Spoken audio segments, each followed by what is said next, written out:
내 하나뿐인 아들은 하늘나라로 가고 아내는 말을 잃었다. 구독과 좋아요는 영상 제작에 큰 힘이 됩니다. 나는 올해 60이 넘었다. 남들은 은퇴를 하고 손주 재롱이나 볼 나이라지만 내 삶엔 그런 거창한 여유가 없다. 여전히 나는 새벽 공기를 가르며 일터로 나선다. 내 직장은 저 멀리 보이는 논과 밭, 그리고 닳고 다른 내 두 손이다. 나는 시골 한 구석, 작지만 소중한 집에서 산다. 그리고 그 집엔 내 전부가 있다. 내가 늦게 얻은 하나뿐인 아들, 그리고 평생을 함께한 아내. 세 식구가 나누는 소박한 밥상, 그게 내 전부였다. 사실 나도 젊을 적엔 욕심이 많았다. 돈을 많이 벌고 싶었고, 멋진 차도 타고 싶었다. 하지만 그런 꿈들은 도시로 떠나버린 친구들의 삶이고, 내 삶은 이 시골에서 시작해 이 시골에서 끝나야만 했다. 그래서일까? 나는 세상 무너질 듯 힘든 날에도 가족만 행복하면 된다는 말로 나 자신을 다독이며 살아왔다. 내 아들은 내 삶의 이유였다. 나보다 훨씬 늦게 태어난 이 늙은 아버지의 마지막 희망. 그 아이만큼은 이 시골에서 벗어나 더 넓은 세상을 보고 더 좋은 곳에서 살기를 바랐다. 그래서 농사일이 아무리 힘들어도 마을 일에 불려 다녀도 한 번도 투덜거린 적이 없다. 사실 마을 사람들은 나를 좋은 사람이라 한다. 어떤 일이든 앞장서고 굳은 일도 마다하지 않으니 그럴 만도 했다. 누군가가 새벽에 소를 잃어버렸다 하면 함께 찾아다녔고, 누가 논두렁에서 넘어졌다 하면 들쳐 업고 병원으로 달려갔다. 나는 그렇게 사는 게 당연하다고 생각했다. 세상이 각박해져도 나는 내 자리에서 내가 할 일을 하면 된다고 믿었다. 그리고 그렇게 하루가 지나고 또 하루가 지났다. 그날 아침도 평소처럼 새벽 4시에 눈을 떴다. 아내는 좀 더 자라고 했지만 내겐 늦잠이 사치였다. 아들의 학원비며 새로 사준 자전거 값이며 벌어야 할 돈이 너무 많았다. 낡은 모자를 눌러쓰고 트럭 시동을 켰다. 아직 달이 떠있는 어둑한 하늘 아래 논길을 따라 달리는 이 시간이 나는 왠지 모르게 좋았다. 세상이 조용하고 아무도 없는 이 시간에 나는 가장 솔직해질 수 있었다. 논에 도착해보니 어제 내린 비로 땅이 질퍽했다. 장화를 신고 천천히 밭으로 걸어가는데 그 순간 문득 이런 생각이 들었다. 아들놈이 내 나이쯤 되면 나처럼 이렇게 새벽 공기를 마시며 논으로 향할까? 아니다. 나는 내 아들이 이런 고생 안 하길 바랐다. 책상 앞에서 편하게 공부하고 깨끗한 회사에서 일하고 주말엔 가족과 공원도 가는 그런 평범한 삶. 그 평범한 삶이 얼마나 소중한지 나는 누구보다 잘 알기 때문이다. 그래서 오늘도 나는 땅을 일궜다. 땀으로 범벅이 되면서도 마음만큼은 가벼웠다. 왜냐하면 오늘 내가 버틴 만큼 내 아들은 더 나은 내일을 살 거라 믿었으니까. 저녁이 되어 집으로 돌아가면 아내가 끓여준 된장찌개와 고등어 한 토막, 그리고 아들이 어설프게 숙제하면서 내 옆에서 웃는 모습. 그게 내 하루의 전부였다. 그날 저녁도 똑같았다.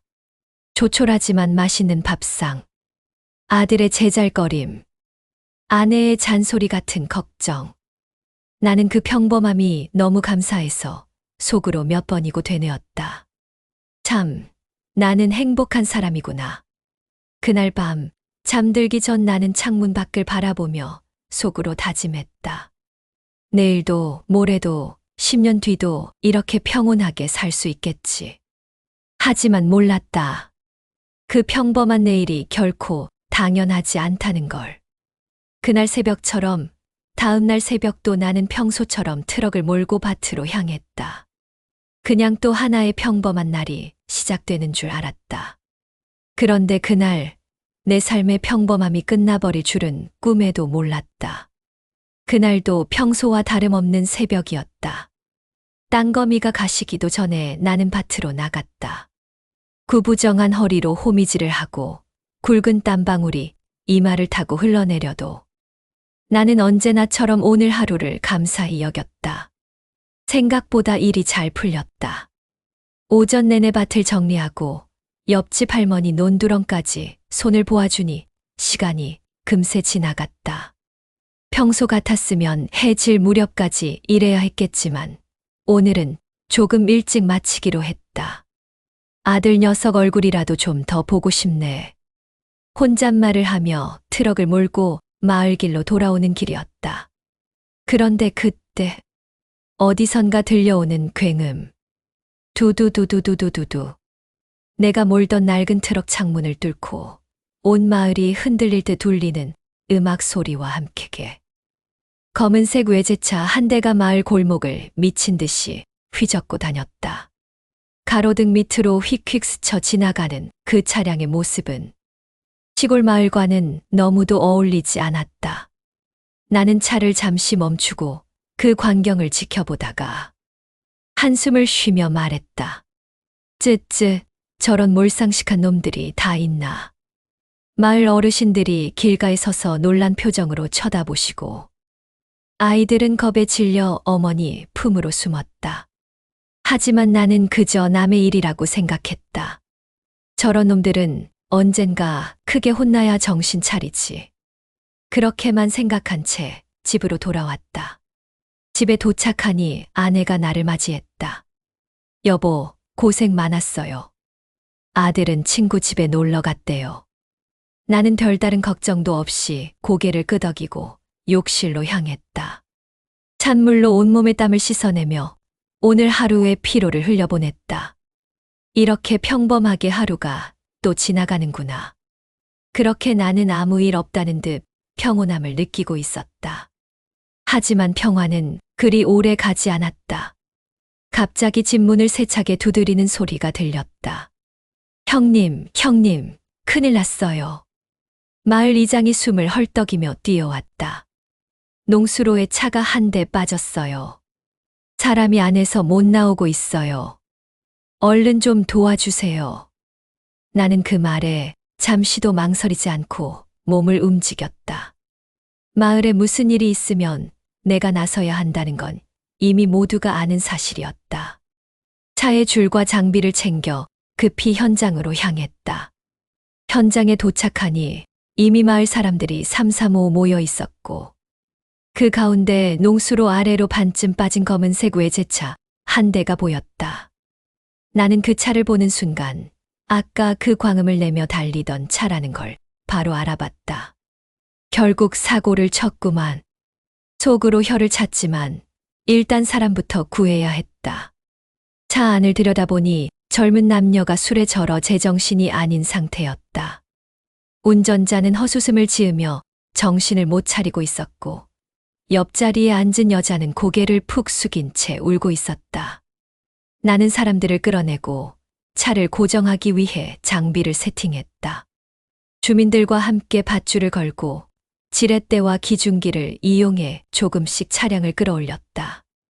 비도 오고 땅도 질퍽해 일이 생각보다 훨씬 힘들었다. 시간이 얼마나 흘렀는지도 모르게 나는 온 힘을 다해 차를 끌어올렸다. 그리고 마침내 차량이 농수로 밖으로 올라오는 순간 나는 내 두 눈을 의심했다. 그 차량 아래 내 아들의 작은 신발이 보였다. 그 신발은 내 손으로 사줬던 아들이 가장 아꼈던 신발이었다. 그리고 그 곁에는 피범벅이 된 내 아들의 몸이 차가운 농수로 바닥에 누워 있었다. 그 순간 내 머릿속이 새하얘졌다. 안 돼, 아니야. 나는 소리를 질러보려 했지만 목소리가 나오지 않았다. 몸은 그대로 굳어버렸고 심장은 미친 듯이 뛰다가 멈춰버릴 것만 같았다.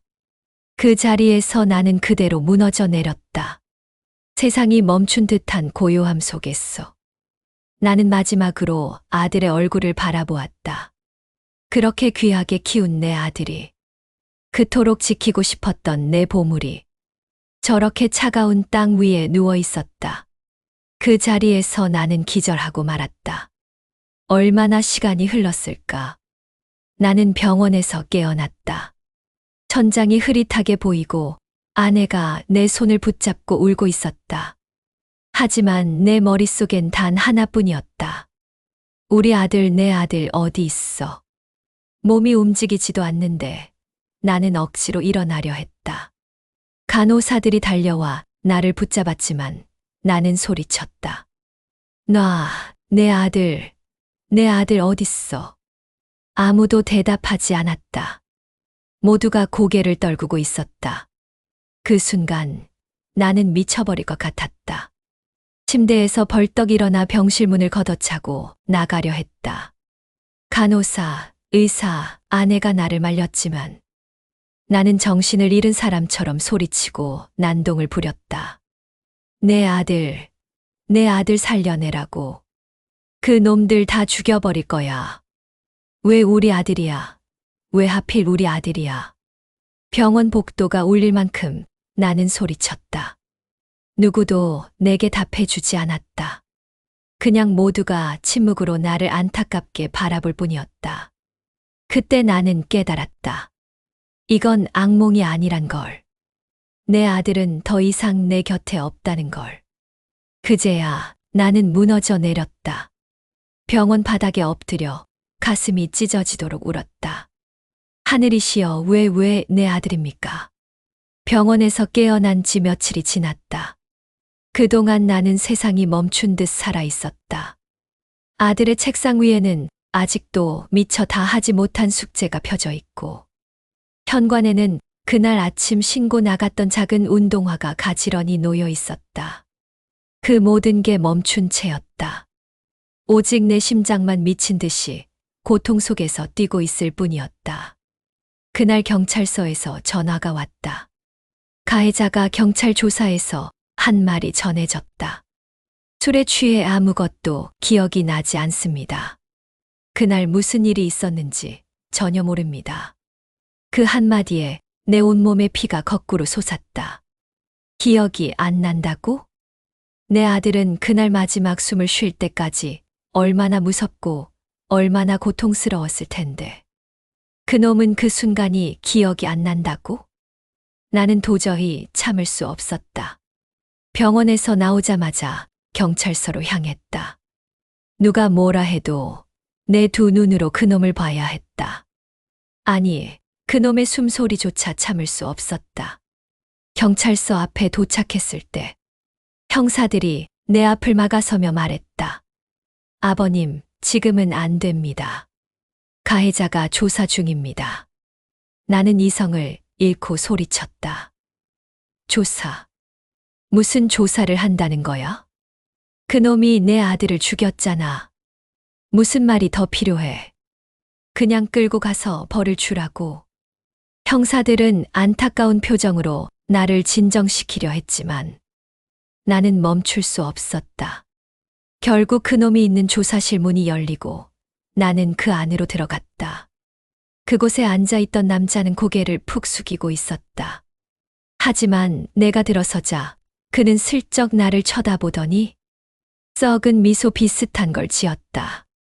죄송합니다. 정말 기억이 안 납니다. 그 한마디. 나는 눈이 뒤집혔다. 지금 내 아들의 이름도 모르면서 기억이 안 난다고. 그런 얼굴로, 그런 목소리로 사과라고 하는 건가?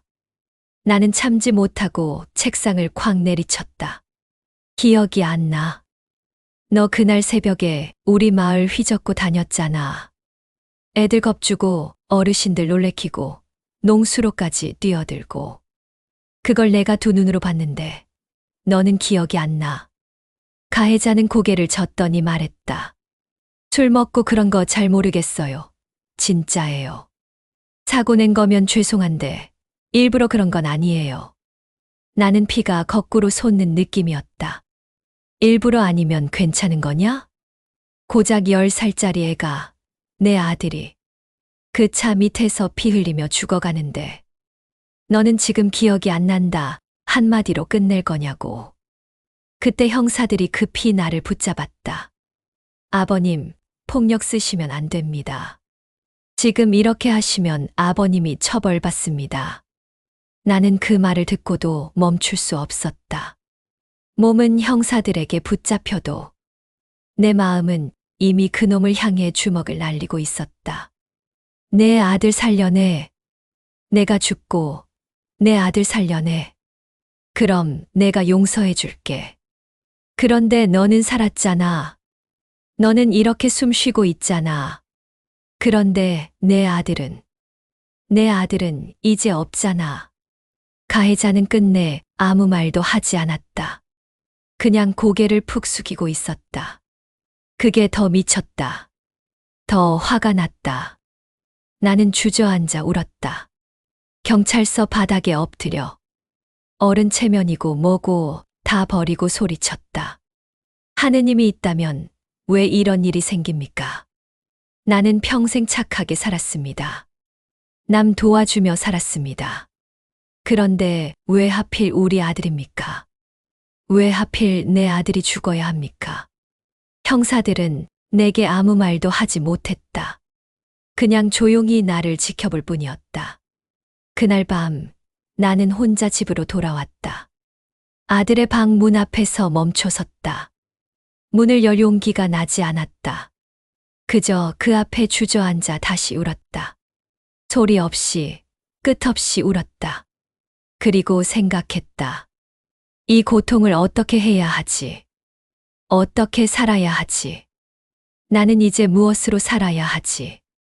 아들이 떠난 그날 이후 세상은 내게 아무 의미가 없었다. 나는 더 이상 새벽밭으로 나가지 않았다.